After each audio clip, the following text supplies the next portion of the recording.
Meron pong isang napakahalagang kayamanan ang tao at ito yung anong nadarama mo sa iyong kalooban. How you feel inside. Kahit ano pa ang nangyayari sa labas, kahit gaano karangya, kahit gaano ka-successful, pagka ang feeling mo sa kalooban mo walang kwenta, damay ang lahat. So it's in our spiritual agenda to win the spiritual battle so that we will feel good inside. At yan po ang ating pag-aaral, how to feel good inside. God is concerned about that because God wants us to have a full, meaningful, and a joyful life. Our God in heaven, we thank you that you live in our hearts. We thank you that your Spirit makes home in our heart, O God. And we thank you that you are one with us when we are one with you. We ask you, Father, to cleanse us, make us whole, enable us to enter your holy presence. We declare our sins to you. We declare our need for you, O God. Make us whole. Cleanse us with the blood of Jesus. Forgive us our sins. And as you forgive us, O God, we come to you. We approach your throne of grace, your throne of goodness, as forgiven children. And we ask you to bless us. Teach us. Open our eyes and ears.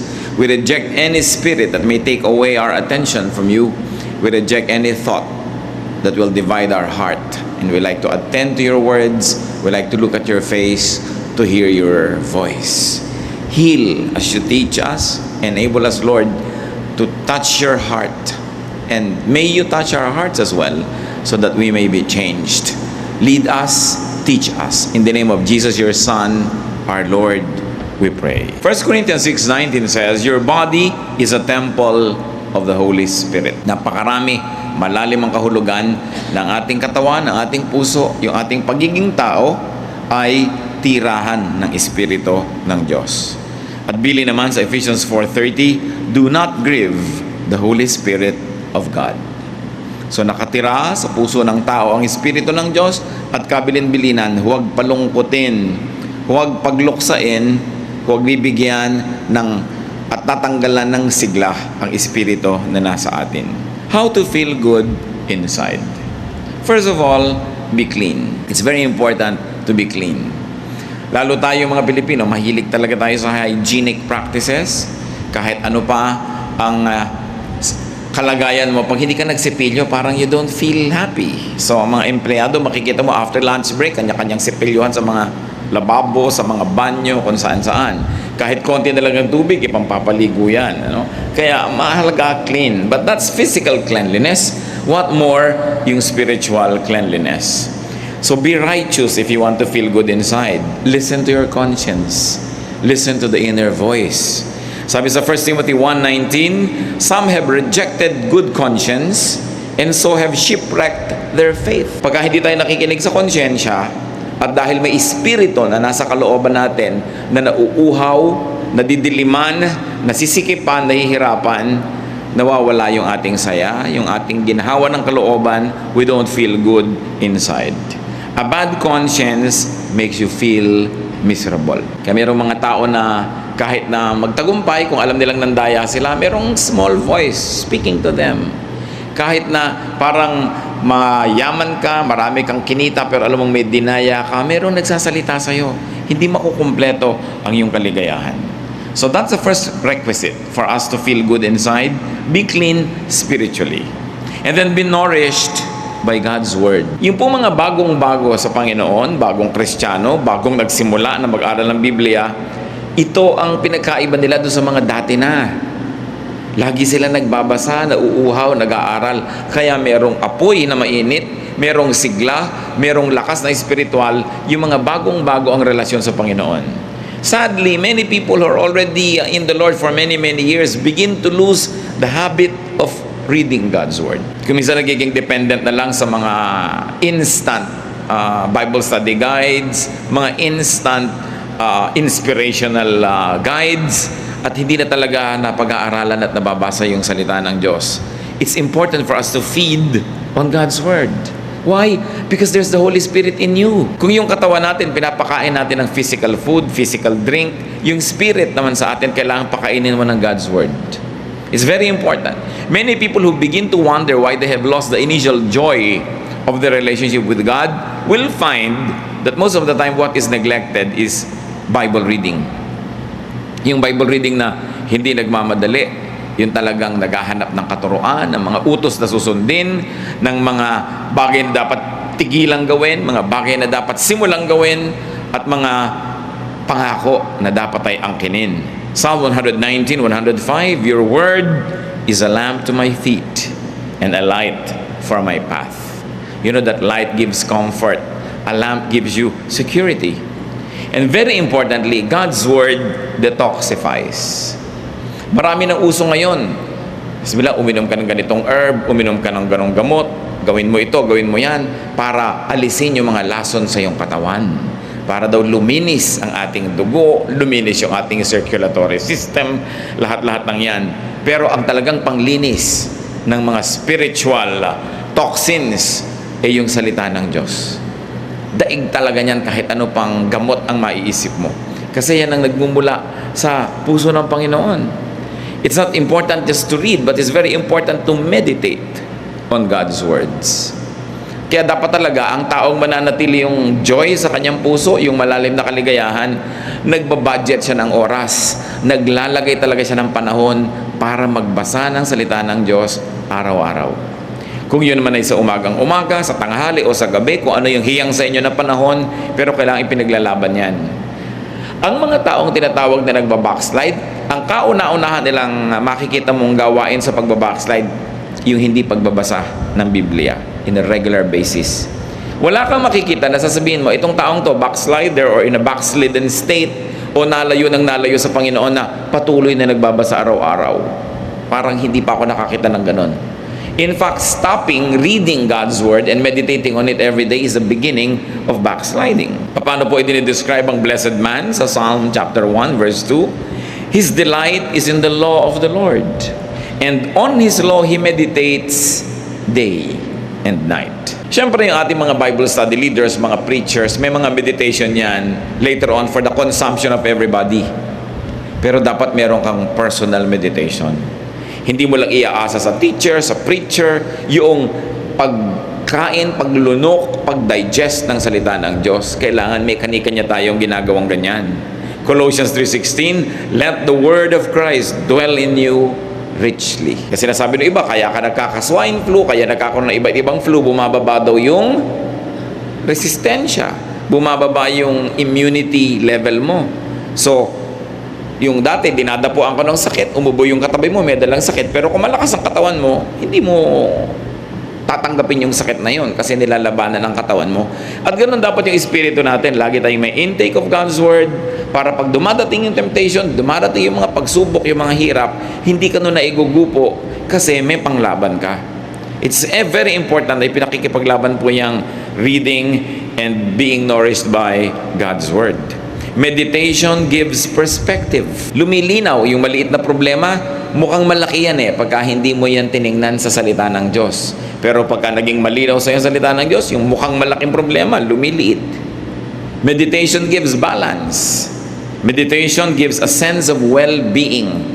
Kaya kahit ngayon sa mga spa, sa mga health club, yung binibigyan nila ng may meditation room pa, mayroong mga time for kung ano-anong relaxation and meditation because they have realized the therapeutic value of meditation.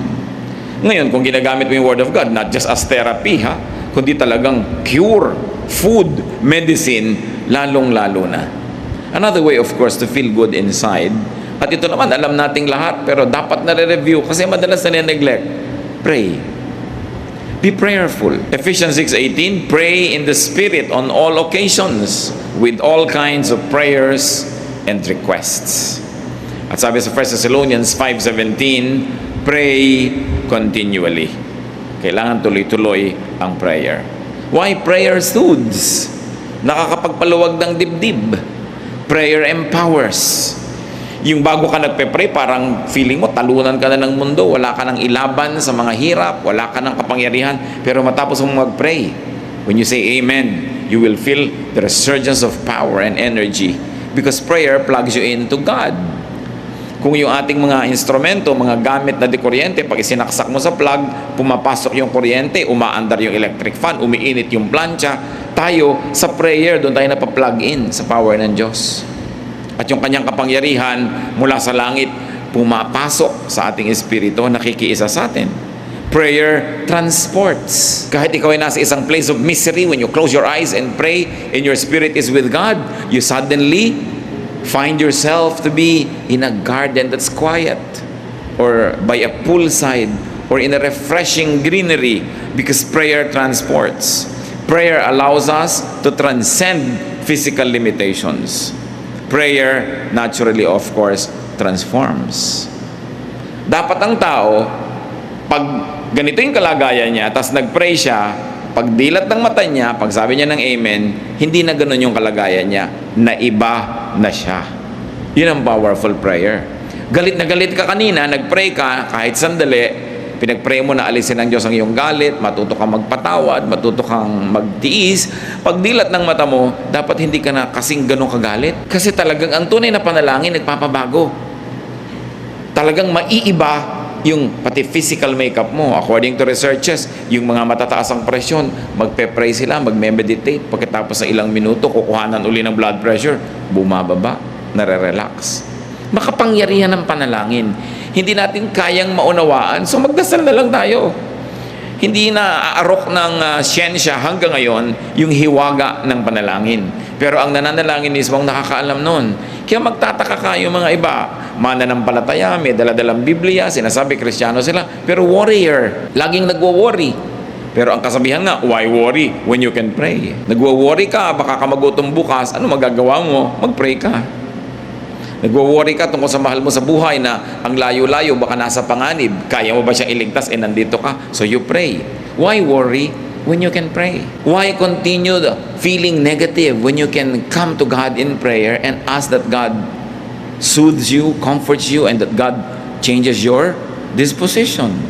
Prayer makes you feel good inside. How else do we feel good inside? Be one, inside and out. Eliminate, minimize contradictions within you. Dapat pag nakangiti ang labi mo sa isang tao, pati puso mo nakangiti talaga sa kanya.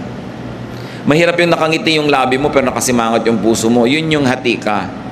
Hindi ka sasaya nun. Walang taong hati na sumaya. Kailangan nando ka sa cause na gusto mo, hindi dun sa labagang yung kalooban. Dapat sinusuportahan mo yung mga taong gusto mo talagang suportahan. Minamahal mo yung gusto mong mahalin. Ginagawa mo yung talagang gusto mong gawin. Kasi pag hindi mo pa ginawa yung gusto mong gawin, sinong gagawa nun para sa'yo? Ang pinag-uusapan siyempre natin yung mga gawain na hindi naman pinagbabawal ng Diyos. Yung pagdadalawang isip, pagdadalawang loob, nagtatanggal yan ng kapayapaan at katahimikan. Kaya mga kapatid, kung ano man ang pinagdadalawang loob nyo, pag-isipan nyo na, get good advice, manalangin kayo at magpasya na kayo sa isa. Mahirap yung dalawa-dalawa, tatlo-tatlo ang hinahabol natin sa buhay. Kailangan magpasya kang maging buo. Ang pagiging espiritual, ang pagiging makadiyos, ang isang kahulugan niyan, ikaw ay buo. Hindi ka hati. Ayaw na ayaw sa Bible ng hati. Kaya ang sinasabi, a man of a double mind will never expect to receive anything from God. Sabi, if you would like something, believe without doubting and you will get it. Because if you doubt, you are like, any leaf or anything that is being tossed about by the waves. You are like a wave being tossed by the winds. Wala kang direksyon. Kaya kailangan ng tao buo.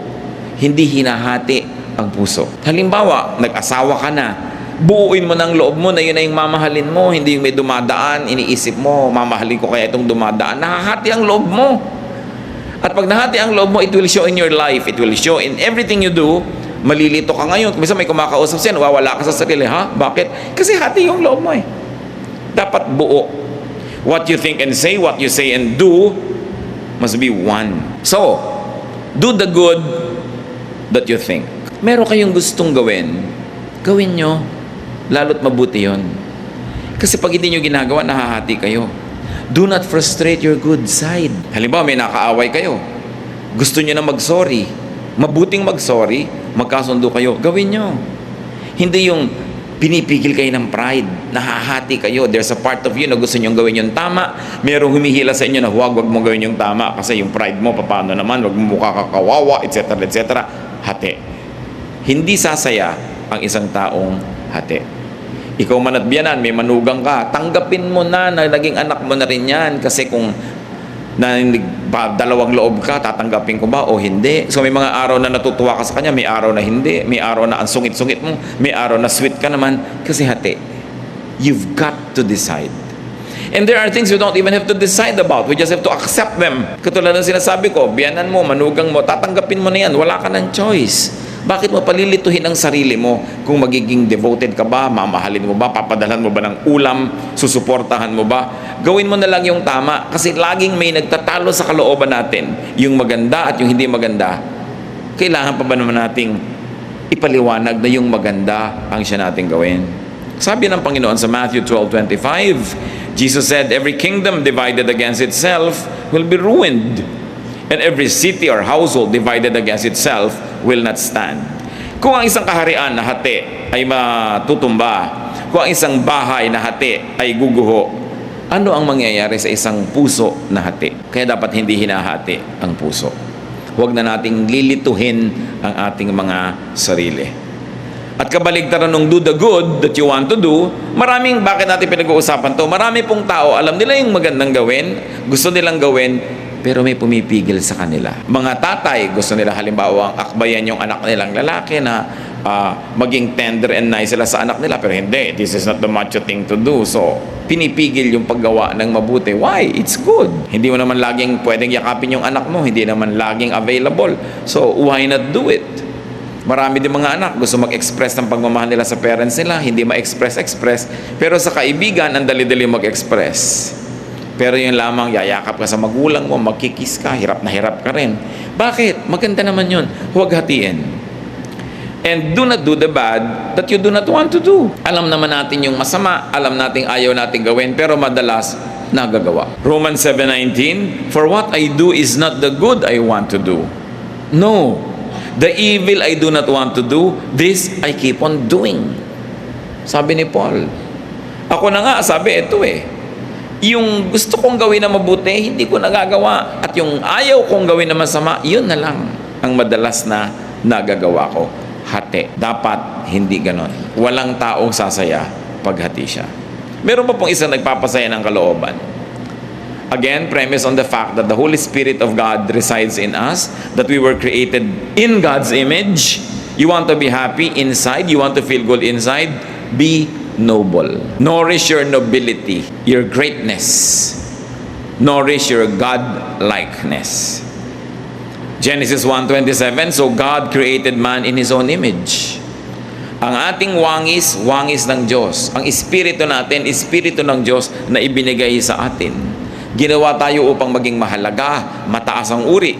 Psalm 139 verse 14, I praise you because I am fearfully and wonderfully made. Romans 8:29, for those God foreknew, He also predestined to be conformed to the likeness of His Son. Tayo kamukha ng Diyos, nilikha, ginawang tao, naligaw, na iba yung itsura, pero ang goal ngayon bumalik na maging kamukha uli ng Diyos through the Lord Jesus Christ. So ano ang purpose ng buhay? Maging kamukha uli ng Diyos. Maging kapareho ng Diyos ang isip, ang puso, ang gawain. At ang tao, pinakamasaya pagka yung kanyang wangis, yung gawa niya, yung sitwasyon niya sa buhay, malapit sa wangis ng Diyos. Kasi yun ang likas, yun ang totoo, yun ang natural sa atin. Parang mga baboy, ano ay kinakatuwa niyan? Maglublob sa putik. Kalabaw, ano ay kinakatuwa? Maglublob sa tubig at sa putik. Kasi yun ang nature nila Baboy sila, kalabaw sila. Diba? Ano ang ikinaliligaya ng ibon? Lumipad. Kaya ibon man may layang lumipad. Kulungin mo at umiiyak. Kasi nature niya yon na lumipad. Anong nature ng tao?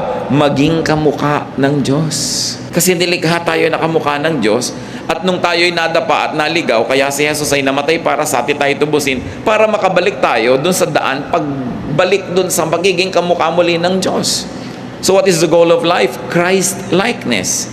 At kung gusto mo to feel good inside, be Christ-like, be God-like, be noble. Maging kagalang-galang.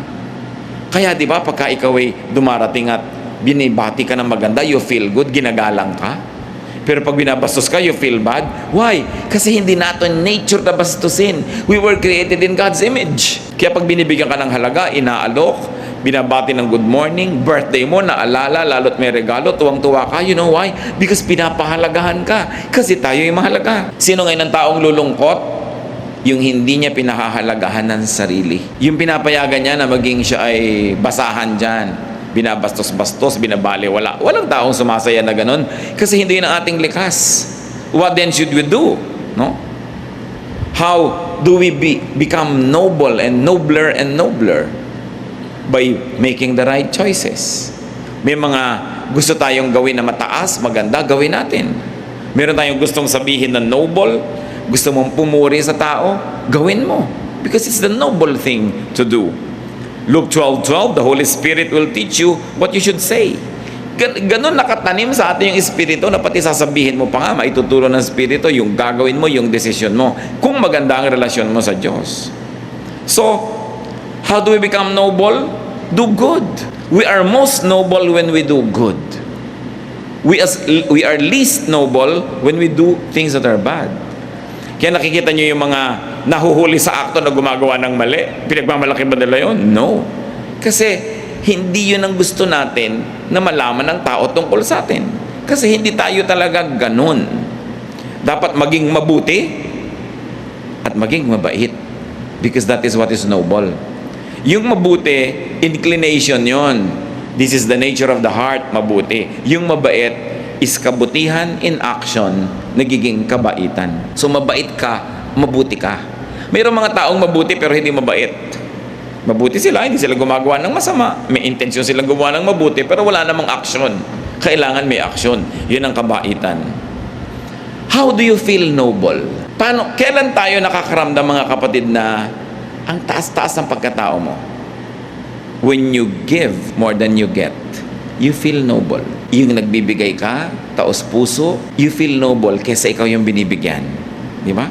Hindi masarap yung feeling na ikaw yung binibigyan. Pag masarap ang feeling mo nun, something's wrong. Pero usually, mas masarap yung nagbibigay ka kesa yung namamalimos ka, kesa ikaw itong kinakahabagan. Mas masarap yung ikaw yung nahahabag because to give is noble. Do not get, then just forget. Kasi halimbawa, dumating yung point, ikaw ang tumatanggap, ikaw ang binibigyan. How will you become noble now? Ikaw yung naging recipient, nagbabayad ka ng utang na loob. Nagsusukli ka, gumagawa ka ng mabuti. Kaya pag may gumawa sa atin ng mabuti, pagkatapos na-empower naman tayo, lumakas, tayo naman yung gumagawa ng mabuti sa kanila, you feel good. Because it's your nature to feel good that way. You want to feel noble, give more than you get. Give more than you receive. Do not just get and forget. Pagka kayo hingi lang ng hingi, kuha ng kuha, tapos hindi tayo marunong magsukli, gumawa ng mabuti, yung konsyensya nyo, binabagabag din kayo. You will not feel good. Hanggang hindi kayo nagsusukli ng kabutihan. Do not receive what you cannot reciprocate. Mga babae, nililigawan kayo, o ngayon kahit lalaki, naliligawan na rin. No? So, ang mangyayari, huwag kayong tanggap ng binibigay sa inyo kung wala naman pala kayong pagtingin. Hindi nyo naman pala susuklian ng isang kindat o isang holding hand o isang yakap. Wala pala kayong balak isukli o ipalit. Huwag yung tanggapin. Because that is not the noble thing to do. It's important to be noble, and nobility has nothing to do with wealth. May mga taong ang yayaman pero hindi noble ang mga pamamaraan nila, hindi noble yung kanilang karakter. May mga taong hihirap pero ang taas ng pagkatao. Alam mong taong-tao ito kahit walang pera. Walang kinalaman ng pera dyan. And when we are noble in our ways, we feel good. Another way to feel good inside, be classy. Dapat class act. Hindi ko sinabing maging mahal ang damit mo, maging expensive yung taste mo, pero may class ka. What do you mean? Do not do, do not say, do not think what makes you appear or feel cheap. Meron na ba kayong nagawa na sabi na pagkatapos na nagsisisi kayo dahil nagmukha kayong mumurahin, huwag niyong gagawin yun? No? Halimbawa, gusto mo isang tao pero ayaw sa'yo, huwag mong ipagdutdutan ang sarili mo kasi magiging cheap ka. Yung tuwing dadaan siya doon, nandun ka nakakalat. Yung pupunta sa room na yun, nandun ka. Yung parang wala ka nang ginawa kundi planuhin siya abangan. It's cheap. No? Do not appear and do not feel cheap. Lalo ikaw babae, hindi ka naman pinapansin. Ikaw pa tong laging nakakalat dyan. You know, it's cheap. It will not make you feel good. Magkakaroon ka lang ng immediate pleasure dahil napagbigyan mo yung hilig mo. Pero pag nananahimik ka na at nag-iisa, ang feeling mo, bumaba ang pagkatao mo. You want to be happy inside? Be classy. Beware of addictive things and addictive habits. Lahat ng bagay na nakaka-addict, nakakapagpa-cheap. Nakita niyo mga ibang tao na antitino, ang gaganda ng behavior nung naging drug dependent, pati sariling nanay ninanakawan, sariling anak ninanakawan, kasi naging addict. Addicts compromise and degrade themselves just to get a fix. Kaya maraming antitinong babae nung naging drug dependent, pati katawan ay pinagbibili sa murang halaga, makakuha lang ng kailangan niyang gamot. Addiction cheapens people. Kahit anong addiction yon. Addict ka halimbawa sa sugal. Addict ka halimbawa sa isang uri ng pagkain. All kinds of addictions. Kaya ang isang message ni Lord Jesus Christ is freedom. Sabi, moderate yourself, moderate your lifestyle that you do not become dependent on anything or anyone. Sabi ni Paul, we have learned to be content in whatever situation. Sa init at lamig, sa gutom at busog, sa meron at wala. Sabing ganon, natututo kami maging kontento. Because anything that you will desire can become your master. And to have a master, no matter what, basta hindi ang Panginoon yon, can cheapen anybody. So do not degrade yourself. Isang payo sa mga umiibig, kung talagang ayaw sa inyo, wala kayong magagawa para kayo magustuhan. Habang nandiyan kayo at nagpipilit, lalo lang kayong nakakaayawan. At lalo lamang bababa ang pagtingin sa inyo, lalong lumalayo yung pag-asa niyong magustuhan kayo. Subukan yung talikuran at iwan, baka sakali pa. Pero yung hahabol-habol ka, wala kang pag-asa. Paminsan-minsan baka pagtiyagaan ka, lalo't wala namang ibang tao, pero gusto mo yung pinagtsatsagaan ka lang o pinagbibigyan? So kung ayaw, di wag. If you don't like me, we both lose. Dapat ganun ang policy mo. Do not allow others to degrade you. Save yourself from degrading situations. Katulad nung kwento sa Luke 15:13 to 18, yung prodigal son. Anong ginawa niya? Hiningi niya yung mana niya, nilustay niya, pagkatapos naghihirap siya sa isang foreign land, naging trabaho na lang siya doon, taga-alaga ng baboy. Hindi naman siya pinapakain, kinakaingitan pa niya yung baboy dahil kumakain sa oras, siya hindi. So, nagising siya sa katotohanan, sabi niya, hindi ito dapat. So, ganun, uuwi ako sa tatay ko, hihingi ako ng tawad, at mamamasukan na lang ako sa kanyang katulong. Kasi ang mga katulong ng tatay ko are better fed than I am. So, ganun, tatanggapin ko yung aking pagkakamali, hihingi ako ng tawad, but I will stop the situation from degrading me. Kung meron sa atin ngayong mga kapatid, nasa isang situation kayo that's very degrading, get out of it. Halimbawa, hindi naman kayo ang asawang tunay, tapos mga 3 times a year lang kayong sinisipot, no, sa ilalim pa ng silong ng Fort Santiago, nakaka-degrade yun sa inyo. Bakit hindi niya kayo mabigyan ng panahon niya? Bakit iaabang niyo yung buong sarili niyo sa kanya? Diba? You degrade yourself. You deserve a better treatment. You have only one life to live on this earth. There is eternal life, yes, but here only one. So bakit mo papayagan na nadadaya ka? Yung hahabol-habol ka sa hindi naman pwedeng managot sa'yo. Kinocommit mo yung sarili mo sa hindi naman nagko-commit sa'yo. That's not the way to deal with yourself. You know why not? Because you are fearfully and wonderfully made. You are the temple of the Holy Spirit. God's Spirit dwells in you. So wag nating kalad ka rin sa pagiging mumurahin. Kailangan pinapahalagahan natin ang ating sarili. Nandun na tayo, paminsan-minsan nagkakalimot tayo, nagkakamali, nabubulag ng damdamin, pero dapat hindi nagtatagal. Alam mo dapat yung ginagawa mo, walang kakauwian. Kung nakikipag-business partnership ka sa isang paraan na talagang yung pagkatao mo, yung paniniwala mo, prinsipyo mo, nilululun mo na dahil hindi mo talaga masikmura, get out of it. You are in a relationship that doesn't have any respect for your personhood and your dignity, get out of it. God has something better for you. Kung minsan nadadaya tayo na yun na lang ang pag-asa natin, akala ng iba, ito na lang magmamahal sa akin, wala nang iba, so hindi baling ginaganito na ako. Hindi yung totoo. Alam ng Diyos ang ating sitwasyon. At meron tayong katapat na mas bagay. Katapat na hanap buhay, katapat na trabaho, katapat na profesyon, katapat na kaibigan, kasama sa buhay, kasama sa bahay. Don't settle for what is not very good for you. And those that do not settle for nothing but the best, usually get the best. Kailangan tinataasan din natin yung ating standard. Hindi dahil tayo mayabang, but, let me be emphatic, because you were fearfully and wonderfully made. And not only that you were made great by God, that God breathed His life into you and into me, but Jesus gave His life for our redemption. Ganun ang halaga ng tao. Dapat marunong tayong magpahalaga sa sarili. Huwag niyong ipagsiksikan ang sarili niyo sa hindi nagpapahalaga sa inyo. It's unfair to the Spirit that lives in you, and it's unfair to yourself. How to feel good inside? Do not go for desires that compromise your dignity and inner worth. Kasama na dyan yung mga physical desires and emotion. As you can see, related lahat ang pinag-uusapan natin. Titus 2:12, the grace of God teaches us to say no to ungodliness and worldly passions, and to live self-controlled, upright, and godly lives in this present age. Ang tanong, what desires, what feelings make you cheap? Dapat natin identify yon. Kita nyo si Joseph.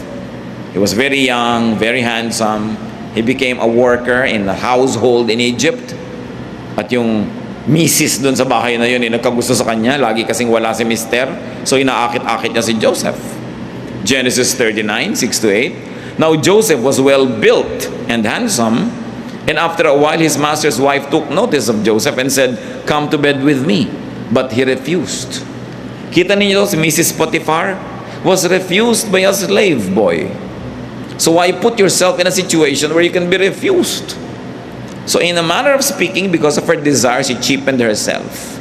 But of course, Joseph being a man must have also the desire. But mas pinahalagahan niya yung dignity niya. Tsaka yung relasyon niya sa Diyos. Sabi niya, how can I do this and sin against God? No? So hindi niya pinatulan itong nang-aakit sa kanya.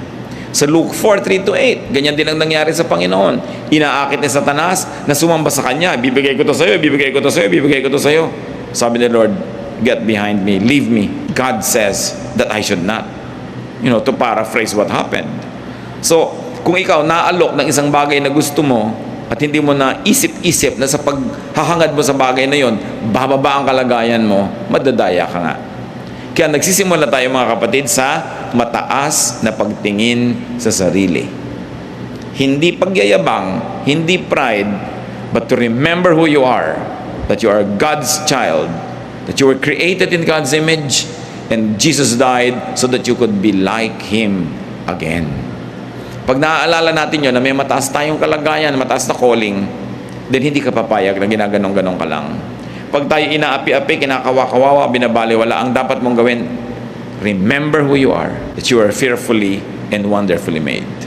At sabi nga ng Ephesians 4:30, which we have already read, do not grieve the Holy Spirit. Pagka binababa natin ang ating pagkatao, we grieve the Holy Spirit.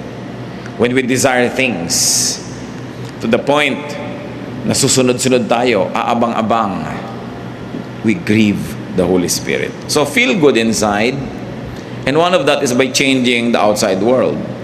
When you feel bad, baka naman may dahilan at pwede mong palitan in your outside world so that you will feel good. Maybe you should clean your environment, go out and take a walk, change the situation, and it might make you feel good inside. But yung mas permanente, hindi dependent sa mga bagay na nasa labas, feel good inside by being good inside. When you are good, you will feel good. Kahit hindi ka ma-appreciate, hindi ka mabayaran, hindi ka mapuri, pero mabuti ang iyong puso, gusto mong bigyan ng kaluguran ng Diyos, no matter what happens, you will feel good. Feel good inside by doing good. Napakalaki ng ligayang binibigay sa tao ng paggawa ng mabuti. Himalayan, hindi maipaliwanag, pero may nagawa kang mabuti, you will feel good. Feel good inside by nourishing your good side, not your bad side. Meron tayong good side, may bad side.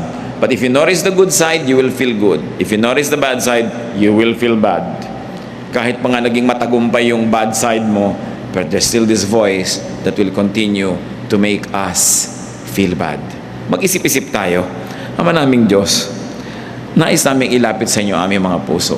Nagpapasalamat po kami sa bawat isa rito who feels good, who generally feels good. Pero inaalala rin namin, Lord, yung bawat isa na maaaring hindi ganun ang kalagayan. Mas madalas, malungkot, mas madalas matamlay, mas madalas merong nararamdamang hindi masarap, hindi maganda, na hindi maipaliwanag. Sa sandaling ito, Panginoon, sa mga pinag-usapan namin, ipakita mo doon sa mga generally not feeling good inside, kung ano ang posibleng dahilan. Pakita mo sa amin kung ano ang mga ginagawa namin, Panginoon, na nagiging dahilan din kung bakit yung pakiramdam namin ay hindi masaya, hindi magaan, hindi nakakaluwalhati sa iyo. We are very thankful for each one who feels good, but for each one who doesn't, we pray that your wisdom will prevail, that you will teach us to identify the root causes of these ill feelings so that they may be uprooted and we will have a change of heart and our lives will be peaceful, lovely, and enjoyable. Magbulay-bulay tayo mga kapatid. Kung meron tayong mga ginagawa, iniisip, pamamaraan, lifestyle that contributes to not feeling good. At ipagpasalamat din natin sa Panginoon yung mga tama nating ginagawa. Sa mga 7 natin pinag-usapan, surely we will be able to identify things that make us feel good and the opposite that makes us feel bad. Madadaya tayo sa bawat panahon that we don't feel good inside. We will not always feel good outside. Kung minsan may sakit ang katawan natin, masakit ang ulo, masakit ang paa. But what is important is to feel good inside. Na yung espiritu natin payapa, tahimik, masaya, kaya nating harapin kahit anong hirap ng katawan o hirap sa paligid. Ama namin, kapatuloy po kayong humipo sa aming mga buhay at mga puso. And may you minister to us to this message na maski, Panginoon, anuman ang pinagmumula ng aming kumisan, mga lungkot, mga katamlayan, ituro nyo sa amin kung paano ito lulutasin para ang buhay na ipinahiram nyo sa amin, Panginoon, may be lived in joy, in happiness, in peace. Manalangin tayong sumandali and let the Spirit of God minister to each one, especially those that usually do not feel good. May the Spirit of God bless each one.